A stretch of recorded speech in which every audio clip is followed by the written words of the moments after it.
Fatima?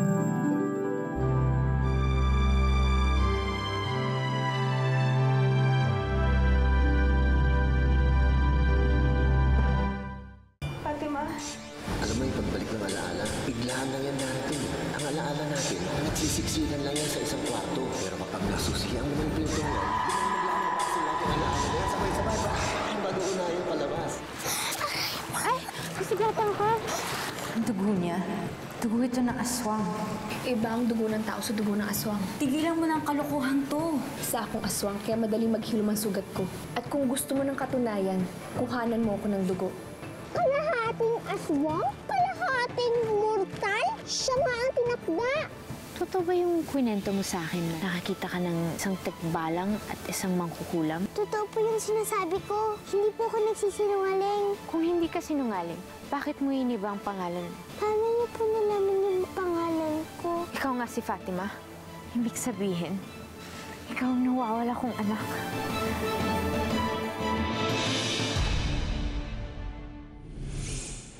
Ano ang palagay mo kay Anaira, Supremo? May sarili na siyang pinagkakabalahan. Pinagkakabalaan? At ano ito? Ang kanyang pantasyang magkaroon ng anak? Mawalang galang na sa'yo, Supremo.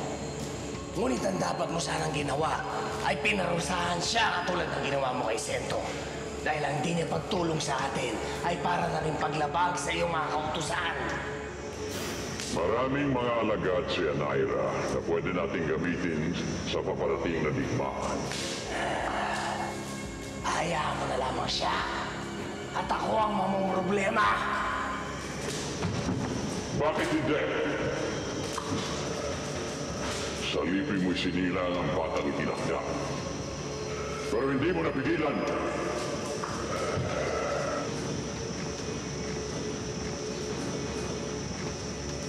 Ikaw ang nagkulang ang laon mo.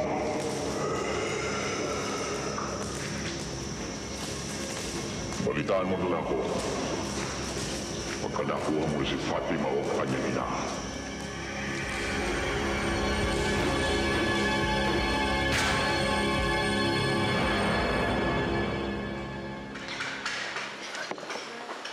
Ate, alam mo ba? Na pinalayas ni Grace yung nurse, pinagkuryente sa inyo. Bumalik na po ang alaala ko. Oh, talaga? Dahil kay Fatima. Si Fatima, yung kaibigan ko. Mula po kasi nung sinabi niya sa akin ang pangalan niya, hindi na po nawala sa isip ko. Para bang may malalim na kahulugan yung pangalan niya sa akin. At pagising ko kanina, alam ko na kung bakit. Naalala ko na ang lahat. Ano namang naalala mo? Na Fatima po ang pangalan ng anak ko. Kayo po ang nanay ko? Oo. Diba sinabi ko sa'yo noon na nawalan ako ng anak? Kinuha siya sa akin at ang pangalan ng batang yun ay Fatima. Kinuha siya ng isang aswang at ang pangalan ng aswang na yun ay Bulan. Si Bulan po? Pero sabi po ni Mother Ben, napulot lang daw po niya ako sa estasyon ng tren, tsaka niya ako dinala kay Bulan. Ibig sabihin, nagsisinungaling siya sa'yo. Nagkukuluhan po ako. Nahulog lang po ako sa tubig, tapos napulot niyo ako. Paano ko po kayo magiging ina? Alam kong mahirap paniwalaan, pati ako nagugulahan, pero hindi mo nakikita. Pinagtagpo tayo ng kapalaran. Paano po ba kayo nakakasiguro na ako ang anak niyo? Dahil sa pangalan mo at sa dugo mo. Dugo? Oo. Kanina nung nasugatan ka, naamoy ko sa dugo mo. Isa ka ring aswang. May lahi kang aswang. Nagkakatugma na lahat. Ang pangalan mo, si Bulan. Maging ang edad mo. Ikaw nga ang anak ko. Fatima, kapangalan ng kaibigan ko. Alam niyo, Mang Noah, naintindihan ko na po kayo ngayon. Kung bakit kahit nasaklap ang nangyari sa inyo, ayaw nitong burahin. Parang ako po. Ilang araw ko lang po nakasama ang anak ko. Pero sapat na po yun sa akin. Kahit na maraming taon na kami nagkahiwalay, sapat na yun para ipaglaban ko siya. Para mabuhay ako araw-araw na umaasang magkikita pa rin kami. Sa tingin mo, si Fatima ang siyang anak mo? Alam mo, si Fatima, ang nag-aalaga sa kanya ngayon ay si Aling Ofi. Naalala mo ba si Aling Ofi? Yung nagdala sa akin dito? Opo, naalala ko po si Aling Ofi. Medyo matagal-tagal na nga rin po nang huli siyang dumalaw dito. May paraan po kaya para kausap ko siya? Hindi po sa umaasa po ako, ha? Na baka si Fatima nga ang anak mo?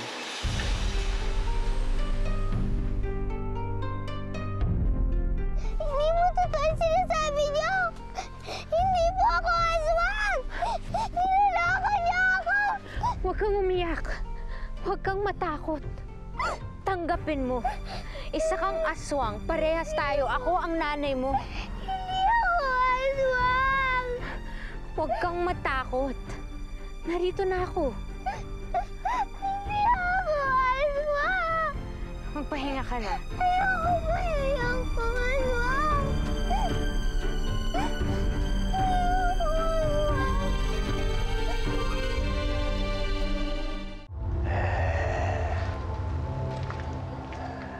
Bakit narito na naman tayo sa ospital na to?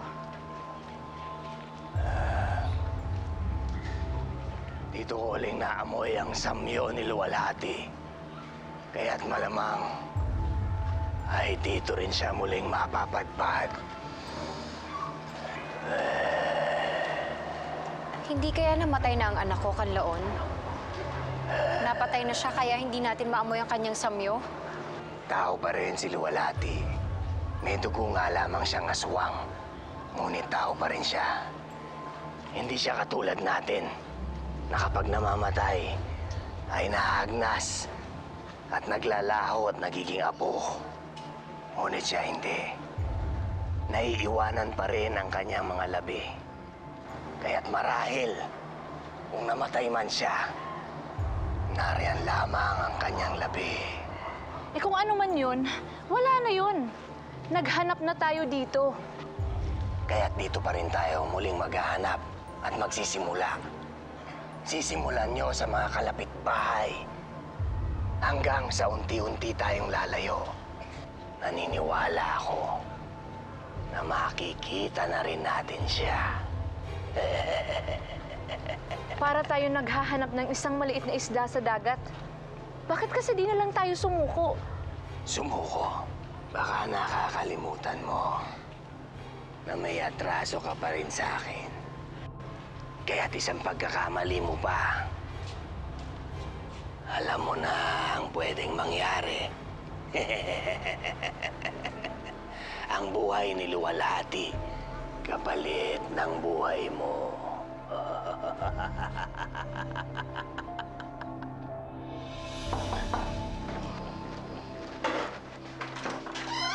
Oy, Grace. Dok, kamusta na po yung blood sample? Niloloko mo ba ako, Grace? Bakit? Tingnan mo. Hindi dugo ng tao ang ibinigay mo sa akin. Hindi dugo ng tao, dugo ng alin? Ewan ko. Pero definitely hindi siya sa tao. Iba ang structure ng kanyang cell, pati ang mga components niya, iba ang itsura. Alam mo, hindi ko alam kung saang uri ng hayop mo kinuha yung dugo na binigay mo sa akin. Pero isa lang masisiguro ko sa'yo. Hindi siya galing sa tao. Galing siya sa aswang? Aswang? Aswang at this age! Come on, Grace.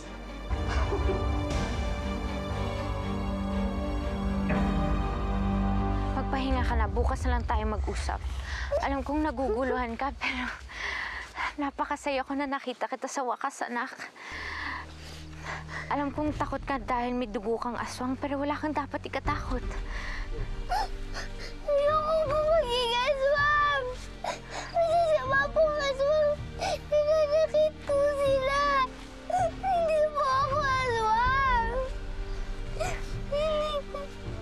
Hindi totoo yan. Hindi lahat ng mga aswang masasama. Kagaya ng mga tao, minananakit ng kapwa. May sinungaling, may nagnanakaw. Tignan mo ko, aswang ako pero hindi ako nananakit. At ikaw, may lahi kang aswang pero walang kasing bait. Sinisiraan lang tayo ng mga tao dahil sa mga ginagawa ng ilan. Pero hindi lahat ng mga aswang masasama. Hindi ako, hindi ikaw. Magpahinga ka na. Bukas na lang tayo mag-usap. Pero gusto ko lang malaman mo na masaya ako na nakita kita ulit. At sana matanggap mo ako ang nanay mo. Sana tanggapin mo ang nasa dugo mo. Pag ginawa mo yun, makukuha mo lahat ng mga gusto mo. Lahat ng gusto ko? Oo. Lahat ng gusto mo at lahat ng pinangarap mo makukuha mo.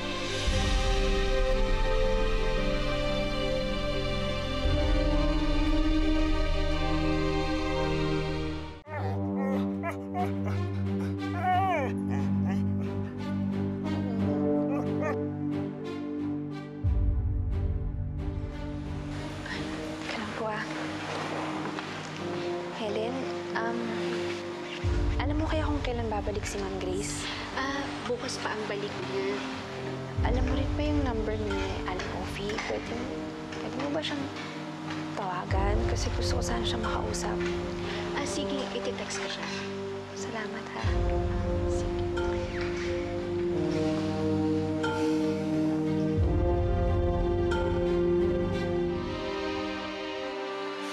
Auntie, nag-text si Mateo. Hindi daw siya makakauwi ngayon kasi marami pa siyang tinatapos. Sabi niya po, dito muna ako para may makasama kayo kasi baka mamahay kayo dito. Okay naman ako dito, Bernice. Kaya ko naman. Di, okay lang po kasi wala din naman ako gagawin bukas eh. And besides, hindi pa tapos yung kwarto ni Mateo, so ako na lang po gagawa nun. Ay, may nag-text po.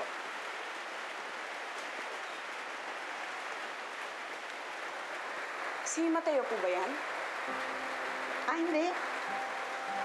Si Luwalhati ito. Gusto raw niya ako makausap. Luwalhati?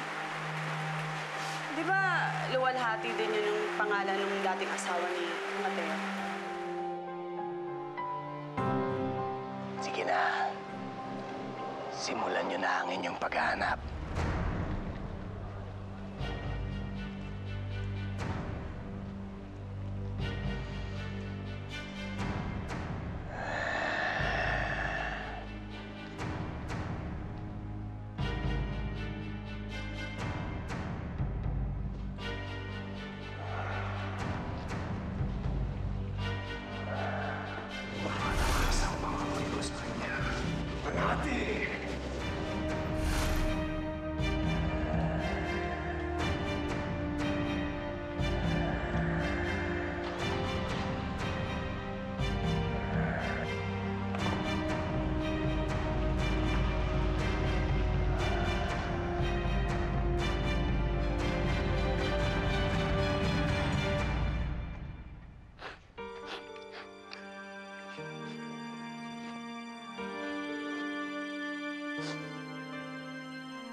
Mabuti naman, tumahimik ka na, Anghel.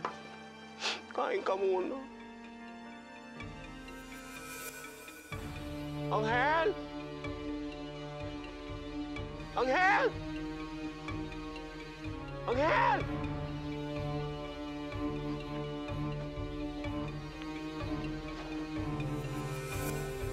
Anghel!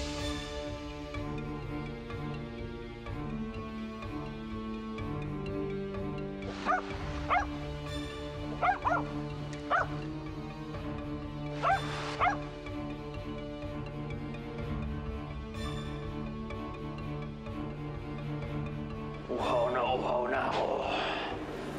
Kailangan ko ng kaluluwa. Boss Chief, pag itong kapring to patuloy na hindi kumain, sigurado matetegi ito. Todas to, patay to. Hindi pwede yan. Tumawag si Daddy. Bukas araw darating si General Aragon. Galing pa yun sa convention sa Amerika. Kaya hindi po pwedeng patay na kapre maabutan niya dito. Malilintikan tayo. Kung kaya ko nga lang po makyaw ng kaluluwa sa sari-sari storage, sana inubos ko na.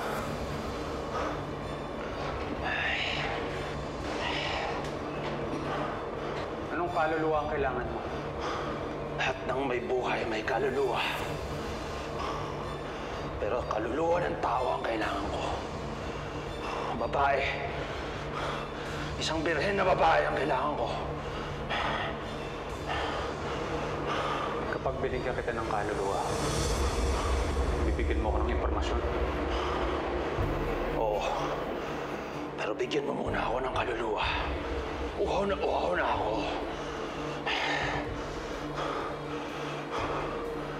Bakit mo kailangan si Fatima? Sabihin mo sa akin yung ibibigay ko sa'yo gusto mo. Sige. Magsasalita na ako. Bakit mo kailangan si Fatima? Dahil si Fatima, siya ang batang itinakda.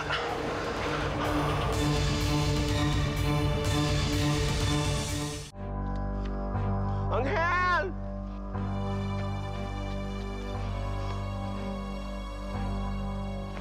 Excuse me, mga pogi. May nakita ba kayong aso? Brown, medyo maliit, medyo cute. Ay, opo, may nakasalubong po kami. Galing po doon sa beach. Sa beach po pala. Sige, salamat ha. Salamat.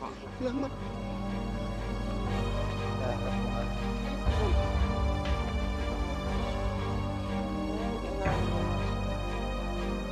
Anong ibig ko sabihin?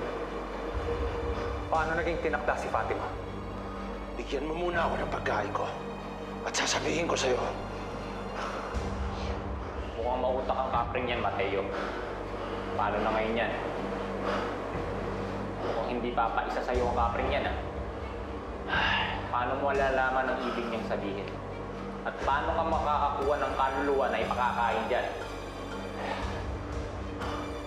Dito lang kayo. Saan ka pupunta? Maghahanap ako ng kaluluwang ipapakain dyan sa kapring. Paul, tara.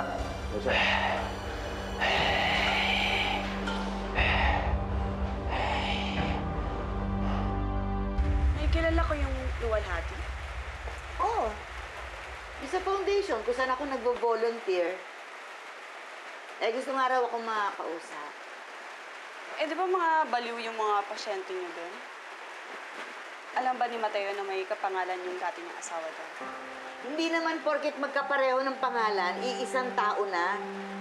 Bernice, 7 taon nang patay ang pinakasalan ni Mateo. Pero, bakit ayaw niyong ipaalam sa kanya? Hindi na niya kailangang malaman pa. Marinig lang niya yung pangalang luwalhati, nasisira na yung araw niya. Kaya dapat talaga, wag na lang ipaalam sa kanya. Kesa naman sa umasa pa siya sa wala. Anghel, nasaan ka? Anghel! Anghel, bumalik ka dito, Anghel! Anghel! Anghel! Anghel!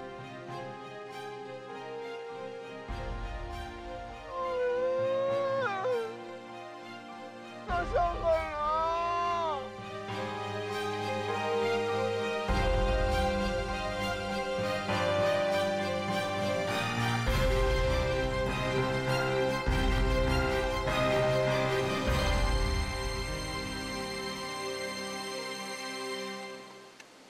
Nanay Anaira, Fatima?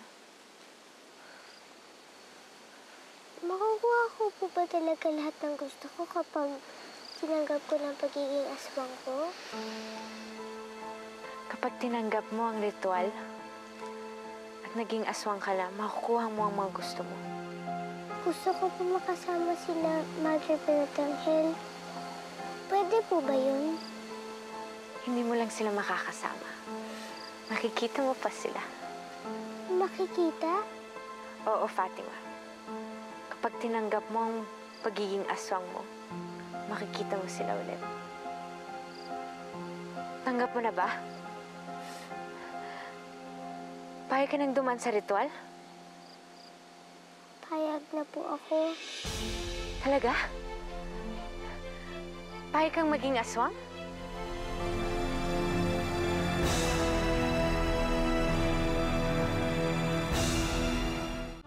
Ano po bang kailangan kong gawin? Simple lang.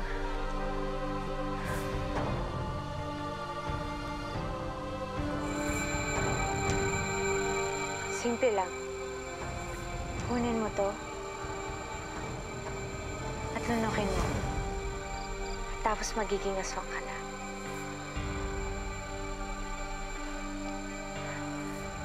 Ano pang hinihintay mo? Lunukin mo na. Makakakita na po ba talaga ako? Oo.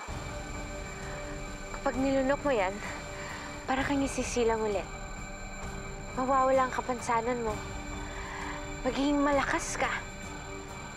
Tuluyan kang magiging aswang. Sige na. Subo mo na, anak. Tanggapin mo ang pagiging aswang mo.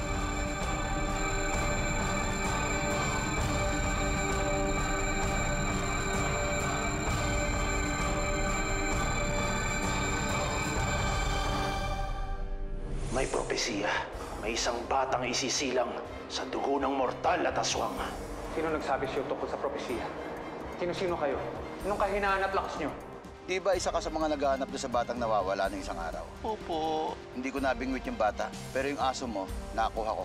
Buhay pa. Tama nga ang hinala ko. May naiiwang pang samyo ni Luwalhati sa babaeng iyan. Ang batang pinaghahanap ni Supremo at Kanlaon ay hawak-hawak ko na pala. Pero, ayaw sa'yo, Fatima. Kaya payag akong hanapin ng Mother Ben. Pero kapag nakita ko na siya, papatayin ko siya nang hindi pinapaalam ni Papa. Sinandan!